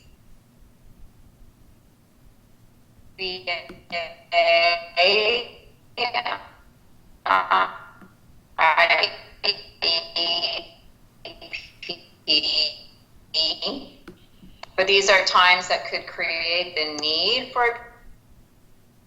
Cassandra? on your radar that they need additional help. Cassandra, can you repeat your question? You're lagging a bit. Oh, I'm sorry. Not that getting close is going to help. Some students, because of the conditions on the ground right now, need a BCBA that probably didn't need one 2 months ago. How would they go about getting BCBA services if it's not in our IEP? Yes, I think I understood your question, even though you cut out a little bit here and there. But the question being, how are we supporting students that may have an increased need for behavioral support right now and may not have a BCBA on their IEP? And that is actually part of the process that our teachers are engaging in when they communicate with families. And so we've got a number of talking points for teachers to follow during their conversations with families, and one of their questions is around behavior. And so we are providing BCBA supports for any student who has significant behavioral needs. It is automatically offered to our families that have BCBA on their IEP, and it's also automatically considered for the students that we have behavior plans as part of their IEP. But we also have the option that if a family, in talking with the teacher, is basically saying our child is in a behavioral crisis, and it's beyond the teacher's capacity to support them, then we do have the ability to have them tap into those BCBA supports. And so we are right now really kind of rolling that out, and we'll see how the need evolves as we go through this process, and whether or not we need to consider additional support or if we have enough coverage right now. Shannon, would you Yes. define our alphabet? We know special education seems to have the most letters. Could you Yes. define IEP, BCBA, SLPOT, and PT? Yes, thank you for the reminder.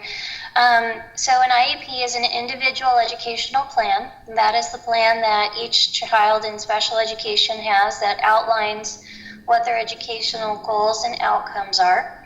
An SLP is a speech and language pathologist who provides communication therapy. An OT and a PT are occupational and physical therapists. They support students that have fine and gross motor needs. BCBA is a board certified behavior analyst, so someone who goes and receives intensive training around how to design and support kids with significant behavioral challenges. And specially designed instruction, was that one?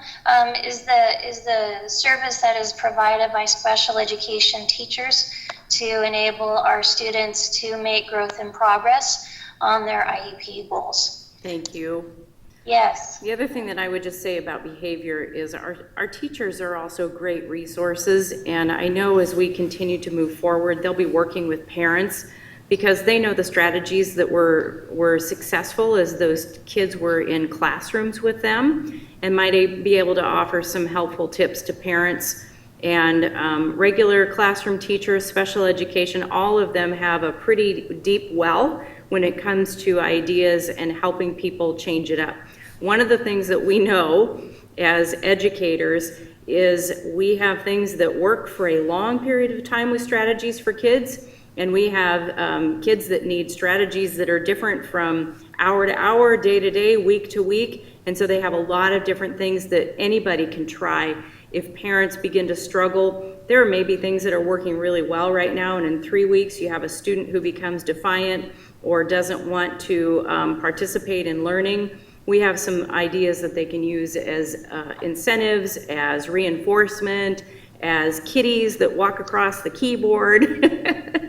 But we have a lot of people who can help with that, and I think all of our parents need to be aware that our teachers are here to be resources to you in all of those ways, as well as just providing content and check-ins around learning. They can help with routines and procedures. They can help with ways to reinforce and helping to talk with their child. And the other thing that I was thinking about, Barbara had shared a picture with me today, and I've seen a few of them on the line too, is particularly, it's all kids. It's whether you're younger or older students, all of them are still processing what's happening to them. And their level of importance that they're placing on learning right now looks different from family to family. And as we're beginning to set up more opportunities for kids to see their friends or do some video conferencing, there's also a big emotional pull that happens with that. And I think parents may see some behaviors even related to when we have kids engaging with their teacher or their students. The ones that are surfacing online right now are the little ones who see their first grade class on the screen, they're excited, and then they go away. And they don't understand why they can't be with them and why they can't play in their yards or go to the playground or be with them at middle school or high school. And so teachers can be resources, our counselors are resources. Everybody is able to help parents as they navigate what's happening alongside of instruction for those supports. And that's really, really important. I would also add, Jane, that we are working in collaboration with community service agencies. And so right now, DDA has started rolling out a variety of resources and supports for families. They've made some adjustments and changes to waivers. And so we're also seeking to connect families with those community agencies that can provide them with additional support. Yep, lots of Thank tools you. out Well, there. you cut in and out, both of you, at least at my end. So I think what I gathered from all of this is obviously staff members are a great resource. And if somebody is really struggling with behavior with a student at home, they can ask just about any staff member they come into contact through for extra supports or ideas. Yes. Oh, Good job. Okay, One question. Mm-hmm. One question, and Jane, I brought this up to you before the meeting. I hear that Superintendent Reichdahl kind of threw everybody a curve this afternoon when he, in response to a question, he said that perhaps the special needs students would be able to have in-building services at some point during this time frame due to the more one-on-one nature. I assume that means we'll probably be contacting him in the next few days to see what in the world he was talking about. Yes, we're not. He not only talked about SPED teachers, but also ELL. Right. We're not sure what that was right now. That wouldn't be congruent with our current closure orders. I think what he was referring to that we'll get clarity on probably on Wednesday is that should some of the restrictions be lifted, and I was thinking of it when Shannon was talking about extended year services and thinking about, okay, so if schools were able to be open, could you do some type of ESY for students or some limited small group things or summer school or whatever that might look like. Right now, we're not supposed to be in buildings. So we'll get clarity around that. It could be different by community as well. If you had an urban area like we are, where there's higher numbers of people who are susceptible to the virus, as opposed to a more rural school district that might not have any presence of it, it could look different that way too. So I'm hoping and assuming he's kind of meaning globally that there's a possibility depending on how things progress, but we have to get more clarity. There were a lot of questions around what that meant. Thank you for asking. Yeah, it sounded like he was talking about for this, for the specialists, in particular the SLPs, and right, OTs and PTs, with the idea being that since that's more one-on-one, that means less people in the building, but yet still you still have those problems of who they've been exposed to either on the student end or on the teacher's end. Plus, you'd have to end up figuring out what to do with either the teacher or the specialist kids because they're out of school. Right, and then just the cleaning protocols and things. So we'll get clarification, and I will let you know if we get better information. Thank you. Yeah, thank you. Anybody else? Okay, let's move forward to Kelly Pease to have some update on Safety Net and our English language learner programs. Great. Good evening, everyone. We've been busy at work in intervention services, getting supports in place for students. Our Safety Net teachers and EL teachers are tasked to primarily collaborate with classroom teachers to support students and families. We've also added online adaptive technology for both for 3,000 EL students and expanded the use of Lexia to about 15,000 elementary age students. And for our EL students, we've given the 3,000 students access to Rosetta Stone, which is an online adaptive curriculum tool to learn the English language.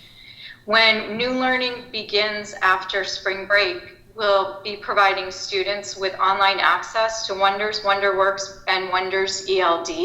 We're in the process of also thinking about, we know core instruction is imperative for every student, and through a UDL model, we'll be providing students with access to core individualized support through WonderWorks and the Wonders ELD programs. Students' progress is continually being monitored by our EL and our Safety Net teachers as they are in the online adaptive tools.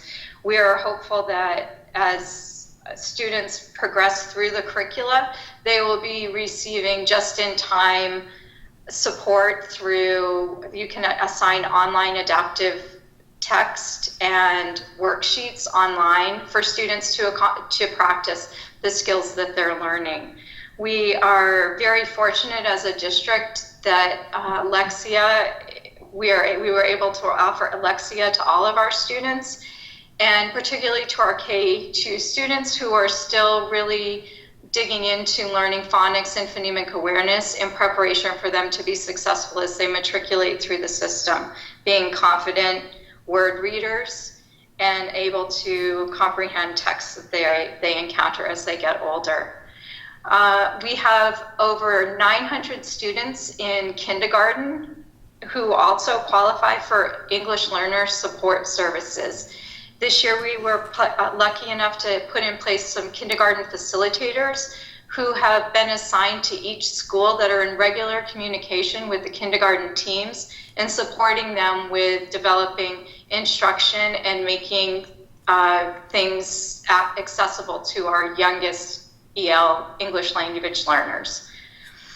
We also, in looking at the eye on the prize for our high school students, we have done a sweep of which students are on track, which EL students and exited EL students are on track for graduation, and are providing exited EL support through an exited EL facilitator to ensure kids are getting the support they need as we gear up to new learning on the 20th, that they'll be able to support the students to maintain credits for on-time graduation.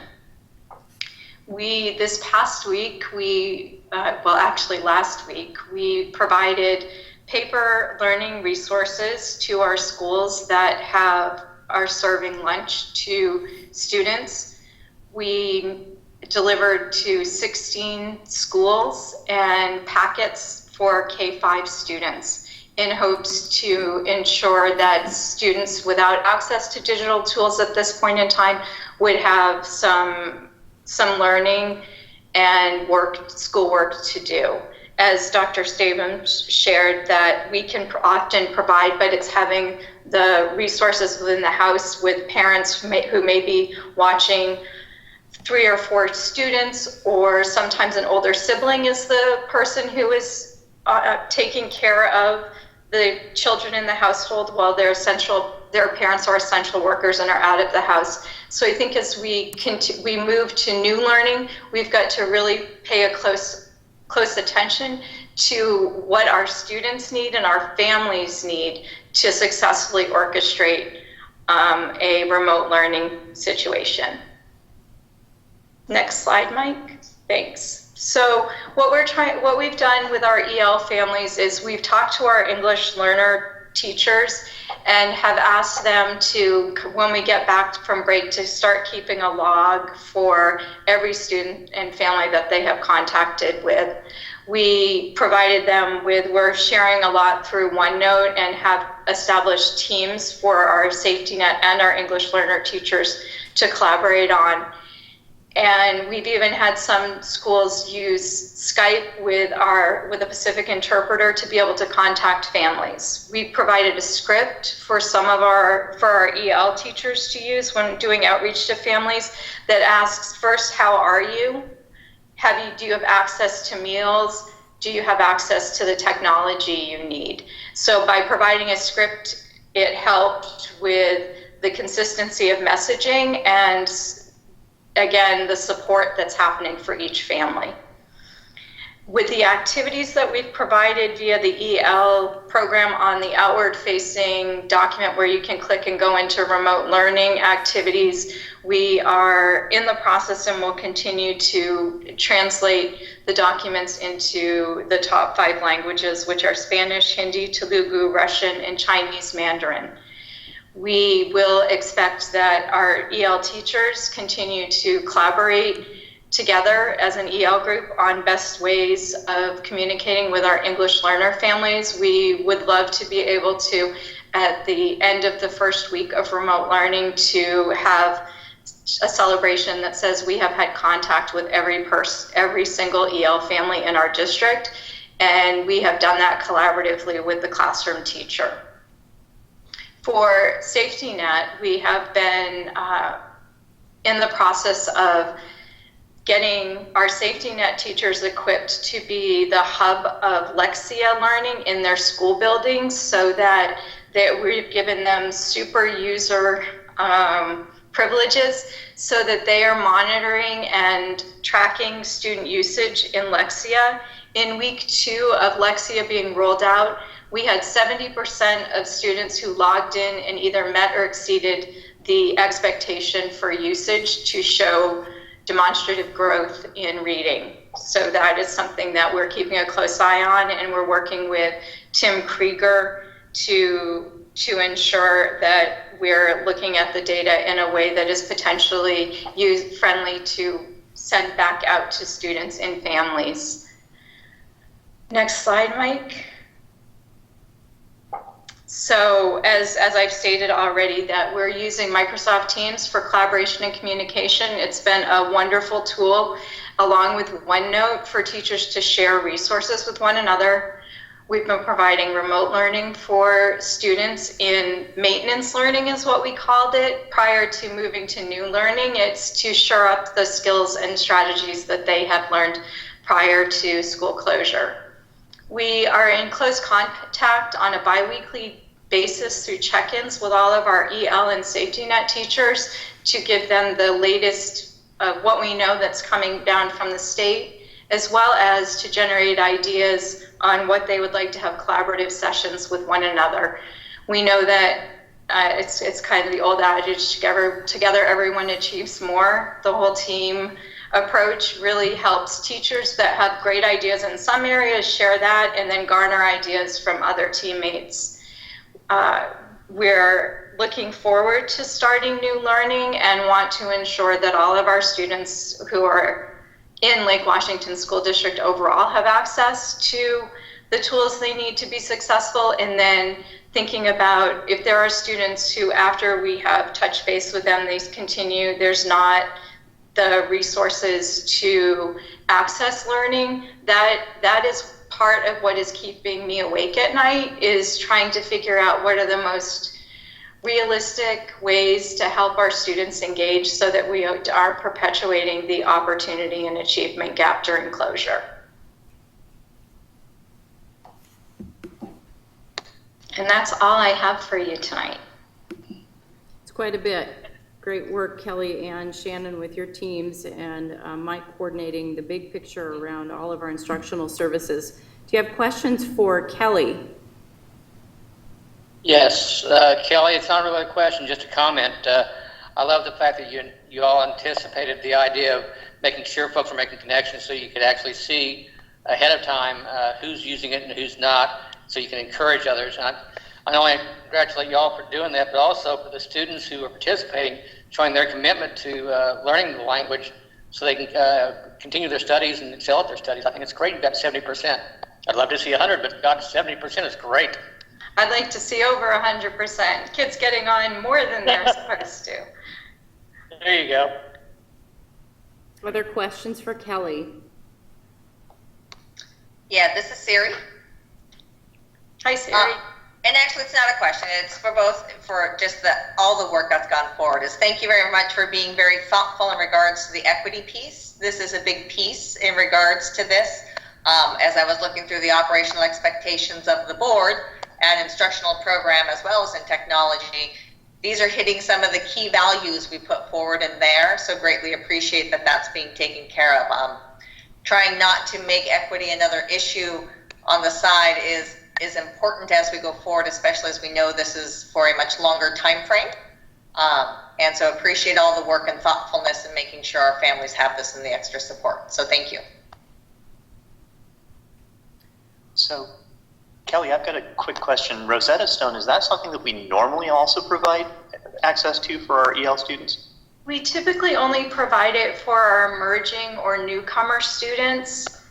And when we saw that school closure was imminent, we started working with the company to get all of our students provisioned so that at least in this time where we were developing curriculum and resources, they would at least have that tool to access. Right. Okay. Interesting.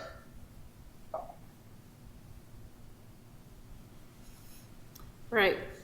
As you can see, people have not been sitting around, contrary to a few limited opinions that we see here and there. I think most people understand that our work has progressed in an effort to do a really good job at what we're going to attempt to do for all kids. And it's not just providing the resources, it's also getting people engaged and getting them equipped and having the literal and figurative bandwidth to do this. And so we're going to keep moving forward. We're going to provide some great opportunities for kids. We're going to get to the end of the school year and we're going to do a great job.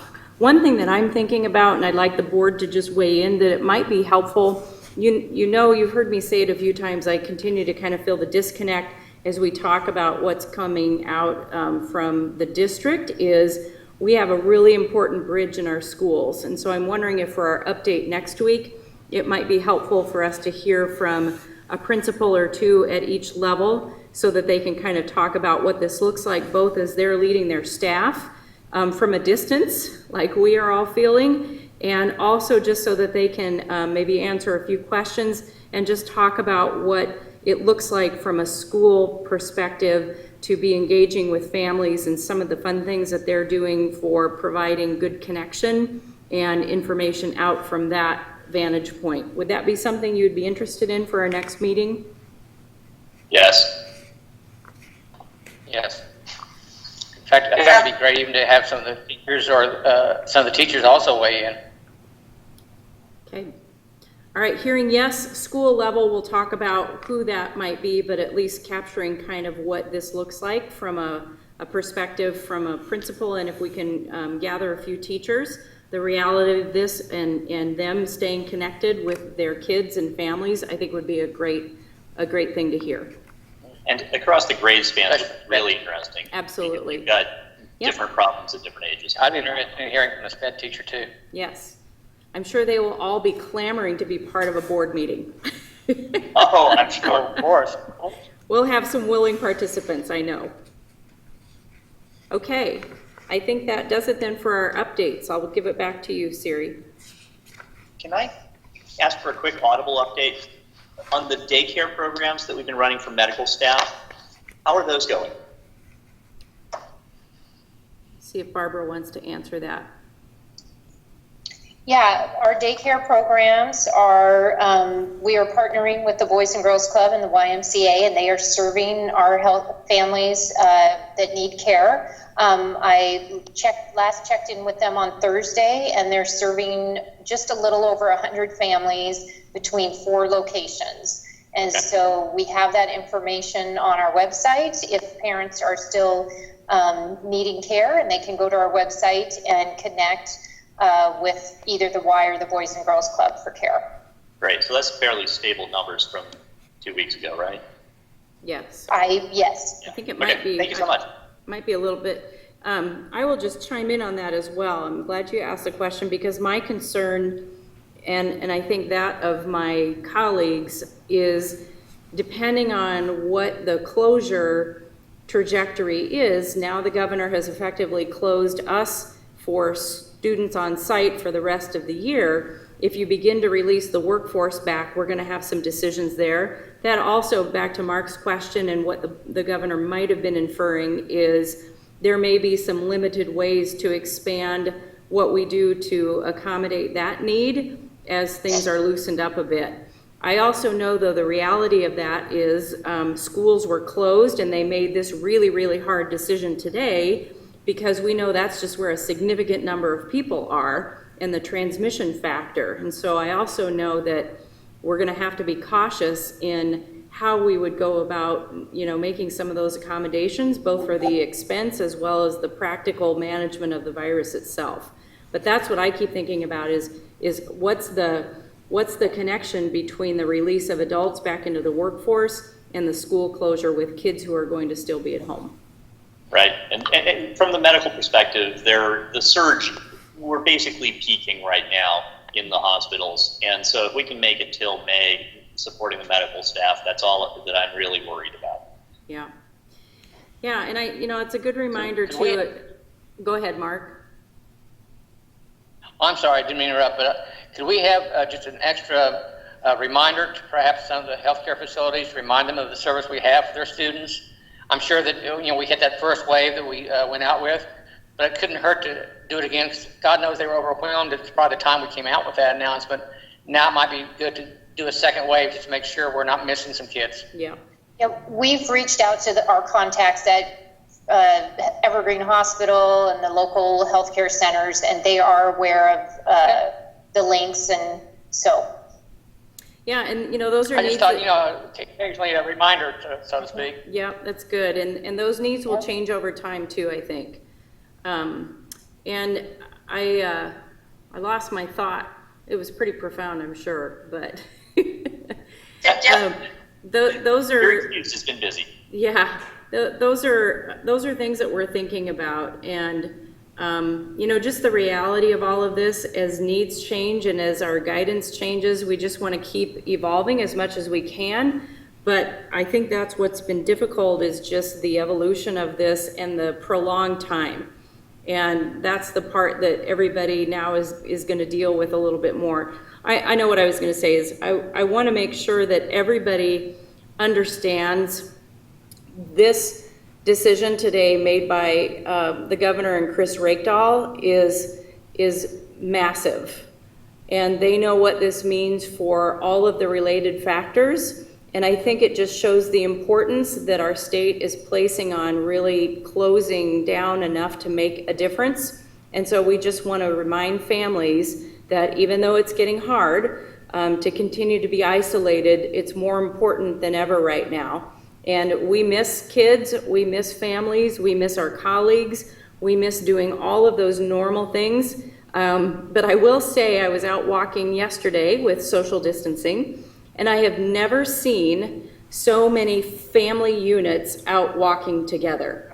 Multiple kids and parents, and it was shocking almost, and I thought, how sad is it that that is a shocking sight when you see family units walking around? But it's a good thing, but you know, week over week, we know this is gonna be hard for people. So stay connected in all the ways that we can, but stay safe so that this closure is worth it. That's what I wanna make sure. We want it to be worth it because this is no small thing that happened today. If I can just follow up with the childcare, one more question. Sure. Is some of the additional comments that are coming out, and they mentioned it again today, as they know, was healthcare and first responders are sort of the top priority. Then there's the also other essential workers out there that we speak to, of the pharmacy, the grocery store, and then there has been some discussion actually of children experiencing homelessness and the loss of some of that structure. And I know there are some districts that are helping to support childcare with those groups. Are we looking as this goes a little longer, what are other potentials of being able to expand that possibility?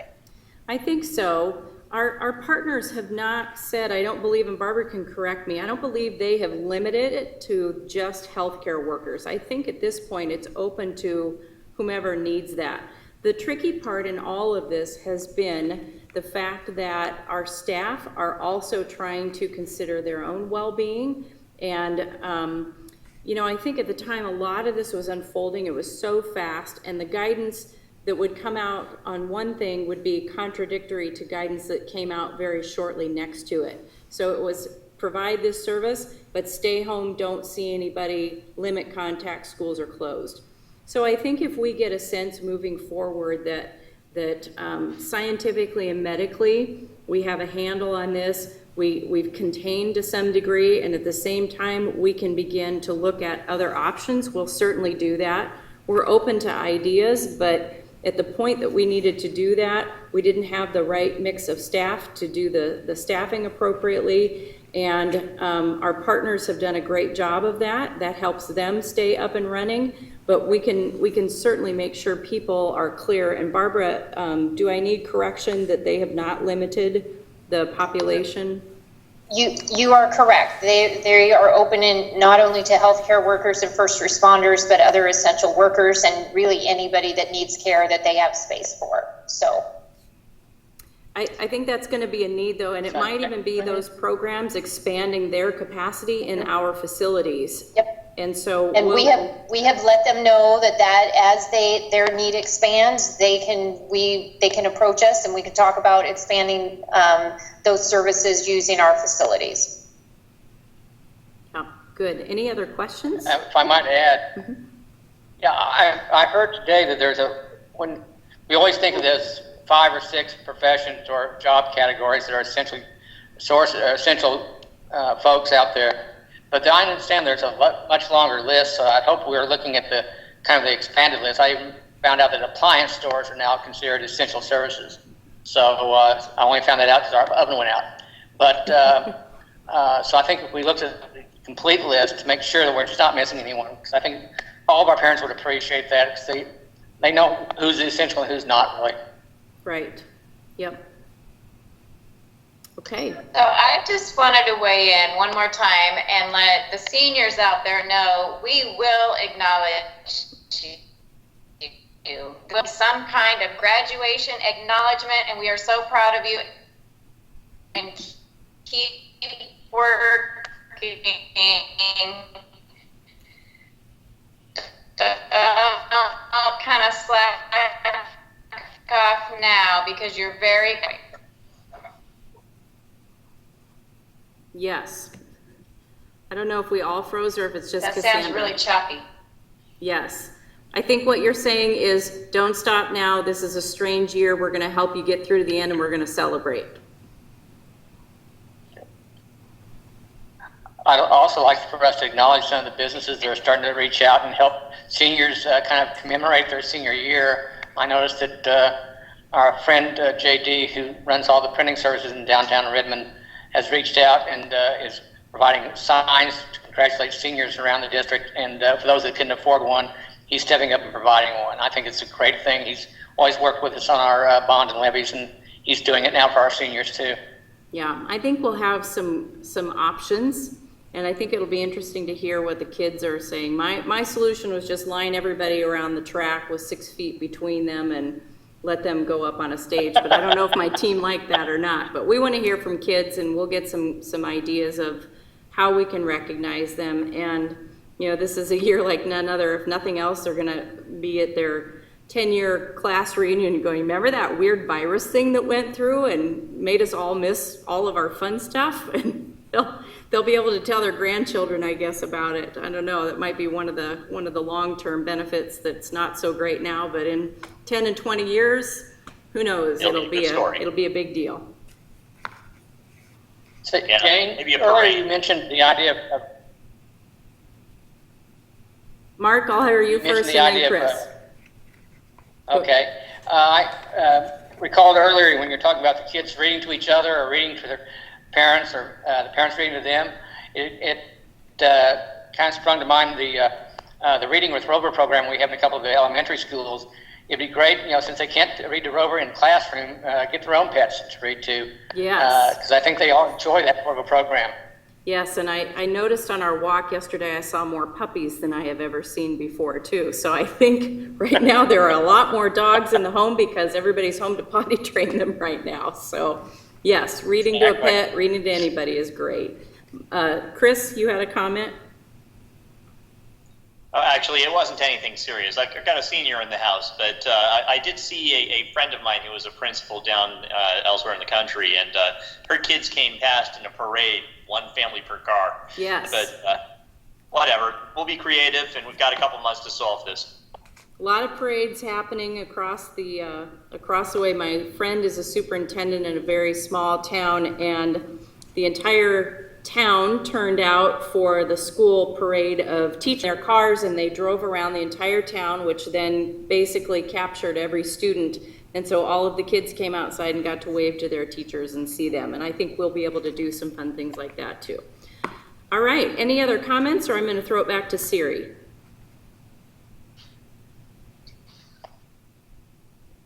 All right, looks like you're throwing it back to me. Well, thank you. So actually the next item on our agenda is, so appreciate the presentation where we're going and look forward to the continued work. And with that, we now are at any additional board member comments that you might have. So Cassandra and I were having a So Director Carlson? Yeah, sorry. On the meeting chat, Cassandra and I were wondering, this is something new to us, and Cassandra was having some choppy connection issues, both ingoing and outgoing. And does it help us help her if we turn our cameras off too? I mean, I don't know. Audio's what matters. Yeah, we'll check into that. I don't know if that's her internet or if it's our network. My guess is it's her bandwidth at her place. But what we might, for me, when I'm trying to do it at home, I have to tell everybody else to get off of their devices and to have no Netflix or nothing else streaming anywhere. And so that might be one fix. 3 teenage boys. Yeah, good luck with that. But we might be able to see if there's a way to equip her a little differently to try and remedy that. Or she can come over here and be on second floor while I'm on first floor and be on our network here at the Resource Center. Any other comments? No. Nope.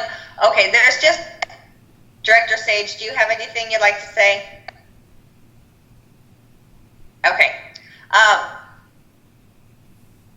Now she's muted. I think you're muted, Cassandra.